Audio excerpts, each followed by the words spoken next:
Pues no, el trastorno de ansiedad generalizada no es estar generalmente preocupado. Se caracteriza por una preocupación excesiva, constante y que las personas perciben de manera incontrolable.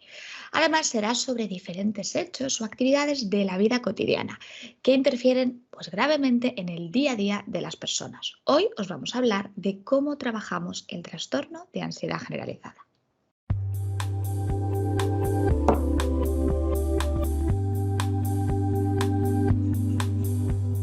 Pues bienvenidos a un capítulo más de nuestro consultorio en el que ya sabéis tratamos todos aquellos aspectos relacionados con la ansiedad y los trastornos que están asociados a ella. Y como ha dicho Cristina, hoy nos toca hablar de la ansiedad generalizada. Es que las personas que sufren este trastorno de la ansiedad generalizada, TAG, se encuentran constantemente en estado de alerta. Las preocupaciones están siempre presentes y además son un poquito desproporcionadas normalmente con los hechos. Es como mirar más o menos el mundo a través de una lupa. Los pacientes con ansiedad generalizada muchas veces se definen como sufridores crónicos, es decir, frecuentemente están preocupados por algo. Ujú.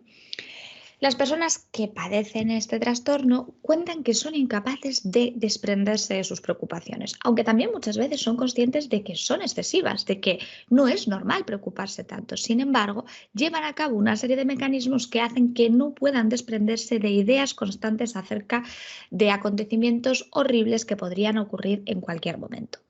¿Esto qué hace? Bueno, pues que muestren dificultades a la hora, como decíamos anteriormente, de enfrentarse al día a día, tener impedimentos sociales, académicos, laborales. Al fin y al cabo, es difícil llevar a cabo el día a día y todas las actividades que están dentro de ella cuando la cabeza no para de sonar. Pues a continuación nos vamos a presentar cómo trabajaríamos con un paciente con este tipo de problemática.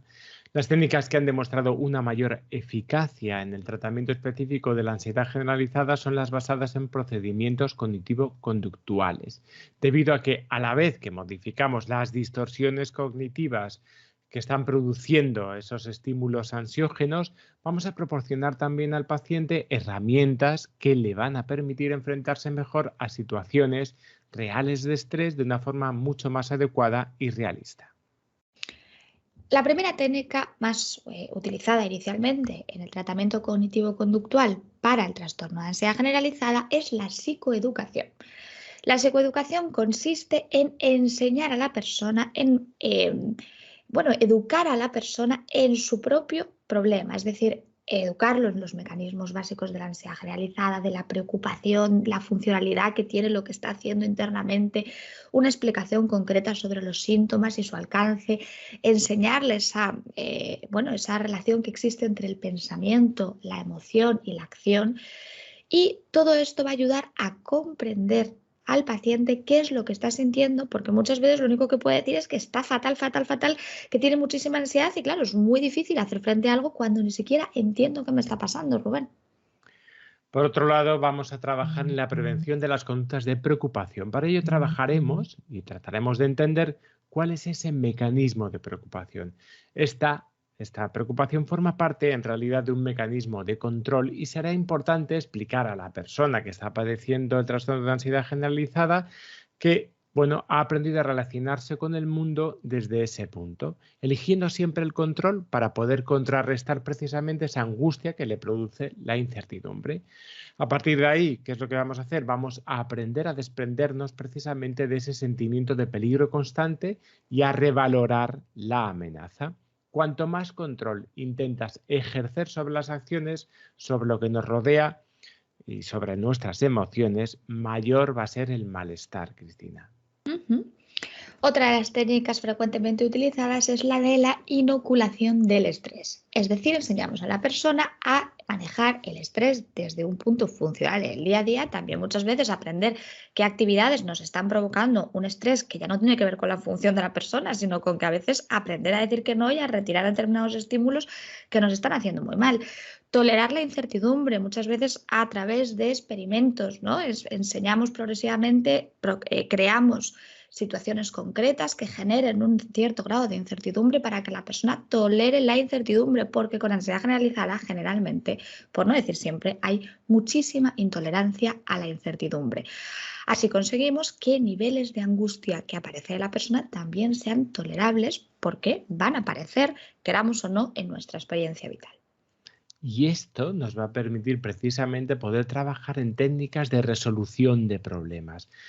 Vamos a plantear de esta manera los problemas no como un todo, ¿no?, que nos está inundando y que de repente ocupa todos los aspectos de nuestra vida, sino que vamos a tratar de, bueno, especificarlos y vamos a abandonar precisamente esa generalización, conocer qué es aquello que realmente temo sin generalizar, o sea, sin generalizar y poder tomar precisamente, si es posible, acciones concretas destinadas a la solución del problema, nos va a beneficiar en gran medida en este caso.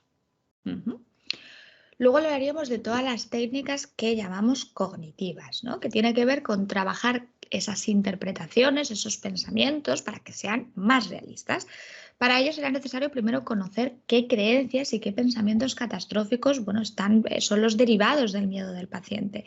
Y una vez que consigamos, bueno, operativizar todos esos pensamientos, es decir, tener claro qué es lo que está pasando, pues trabajamos la modificación, es decir, aprender a flexibilizar o a cambiar pensamientos sustituyéndolos por algunos más realistas y más funcionales. No podemos olvidar que es muy importante también una exposición controlada y progresiva precisamente a esas situaciones que tememos. Esta exposición se basa en el entrenamiento, en las habilidades también necesarias para poder mejorar ese afrontamiento del estrés o las situaciones difíciles, es lo que llamamos la inoculación del estrés. El objetivo que perseguimos en este caso es que las personas puedan reconocer, identificar y neutralizar, ¿no?, esos procedimientos al final que son contraproducentes, esos procedimientos o esa manera de solucionar el problema que no le está sirviendo, que le está causando precisamente más problemas al paciente, de tal manera que eso no está regulando su problema y que en realidad no está contribuyendo a la solución, sino al mantenimiento de ese problema. Una de las técnicas que sí que ha mostrado eficacia en el caso de la ansiedad generalizada es la meditación. Entendiendo, pues que probablemente lo que ocurra con la meditación es que se produce una exposición a estar con uno mismo, ¿no? Lo que muchas veces hacen las personas con ansiedad generalizada es provocar una distracción continuada, porque saben que quedarse a solas con ellos mismos pues es muy perturbador y les genera mucha ansiedad. Entonces, una de las exposiciones, ¿no?, que también pueden ser muy útiles es lo que conocemos como la meditación, que además de provocarnos, bueno, pues sensaciones de relajación, nos ayuda a poner el foco, a mover nuestra atención, a trabajar todo lo que es, como decíamos, ¿no?, la atención. También es importante en el contexto, en el momento en el que, perdón, sirve para exponernos a poder tener un contacto con nosotros mismos, con nuestros pensamientos y aprender a redirigirlos, Rubén. Y además, y esto es también importante, uno de los factores quizá claves y fundamentales que vamos a utilizar como herramienta motivadora, es decir, que va a producir también cambios y nos va a movilizar, van a ser los propios valores, explorar los propios valores personales del paciente, es decir, qué es lo que realmente me importa y quiero hacer, pero que no consigo por miedo a, ¿no? Es decir, esa fuerza que me empuja muchas veces a seguir adelante más allá de mis miedos, que bueno, que puede existir miedo, sí, pero ¿qué haría a pesar de tener miedo? Sería la pregunta. Ujú. También una cuestión importante es tener en cuenta que muchas veces cuando aparecen trastornos de ansiedad, las personas abandonan facetas de su vida y va a ser importante trabajar en recuperarlas también para tener una mayor percepción de autoeficacia, de bienestar. Así que una de las cuestiones que se trabajan es, bueno, pues cuestiones como las habilidades sociales, mejora de la calidad de las relaciones interpersonales, planificación de actividades agradables y placenteras, como decíamos, con el objetivo de volver a reincorporar a la persona a todas aquellas actividades que resultan placenteras y que van a tener como consecuencia un beneficio en la salud mental de la persona. Y por último, también explicar que en algunos casos puede ser necesario también el apoyo de un tratamiento psicofarmacológico. En este caso, normalmente hay, bueno, varias ramas o medicamentos de elección, pero normalmente van a ser los ansiolíticos y los que se llaman también antidepresivos. En principio, estas serían los dos bueno, las dos ramas de medicación principal. Ujú.